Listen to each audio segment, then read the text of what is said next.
Assalamu alaikum YouTube көрүүчүлөр, жылкы сүйүүчүлөр. Бүгүн сатууда туугандар кара байырдын чоңунан чыгат туугандар.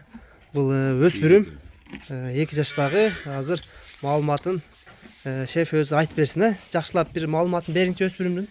Эми бунун жашы боюнча жашы кунандан өттү эмне. Жашка буйруза 3 жаш. 3 жаш. Өз үстүнө эле карабайыр чүйдүн жылкысы. Эми эмес. Россия эмес. Аралашы жок, Кулундан бир энеси да кыздар, энесин деле көрсөтөм, атасын деле көрсөтөм. Өз үстүнө эле могу чүйдүн жылкысы. Жанар. Анан мингиш 2-3 жолу эле минилди да.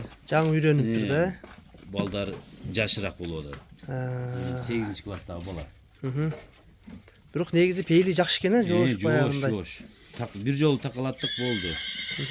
Андан башка такаланган жок. Ден соолуктар кандай өспүрүмдүн? Соолуктар жеши өтө эле комбайн. Анан гарантия, менден кеткенден кийин Кандай карайт, кандай жок? Кандай карайт, кандай жок мына. Азыр турушуна ушундай. Турушуна гарантия берем. Анан элдер болушуп мен гарантия деп мени эмени гарантия бербейм. Эртеңки күндү айта албайм дең. Эртеңки күндү айта албайм. Бирок азыркы моментте путу колу бардыгы жакшы. Базык мени караса көрсүн. Видеодон дагы бир көрсөтүп коеюн. Туяктары туугандар буттарына шишиген жерлери жок экен. Арканкы жакшылап карасаңар 4 бут тең туугандар таза экен. Кара байыр издегендер болсо мына туугандар көрсөңөр болот экен. 2 жаштагы чоң нерсе экен, таза кара байыр экен.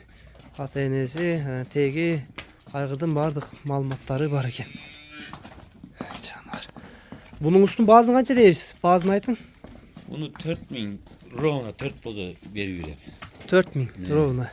Долларга, Доллар. 4000 доллар экен туугандар. Кимге жаккан болсо, шефтин номерлерине кайрыласыңар. Элдерге окшоп потолок теппейм, ушундай эле туруп эле элдер чөнтөк бап. Турабы? Негизи жакшы нерсе дең. Бул дагы 1 жылдан кийин 20 000 30 000 доллар да. Буйруса. Жакшы ниетте той кылып атат элем ошого. Жакшы тарбия керек экен дагы. Тарбия алып эле өстүрүп алса болду. Азыр бул 3-үчү атыңыз, Дагы буйруса да 5 ат бар да общий сатууда. Туугандар чекесинен сурайсыңар, жалаң өспүрүм 3 жаш, 2 жаштагы өспүрүмдөр экен. Жакшы энчиг алган экен бул. Акебиз дагы бир жакшы ниетте жакшы ат кылам деп, азыр дагы бир жакшылыктарга иштетишке туура келип атыптыр. Ошон үчүн жылкыларын сатам деп жакшы колго тапшырайын деген ниет бар экен туугандар. Андан биздин номерлерди калтырабыз туугандар. Дареги ысык атада. Кандай деген айыл эле бул жак? Село Сарыжондун 4 километр өйдө дача. Дача, Сарыжон деген айылдан. 78-тин конечно. Аламидин базардан келет. Мына туугандар. Маалымат ушундай, номерлерди ар дайымкыдай астына калтырабыз. Ошол номерлерге байланышка чыгасыңар туугандар.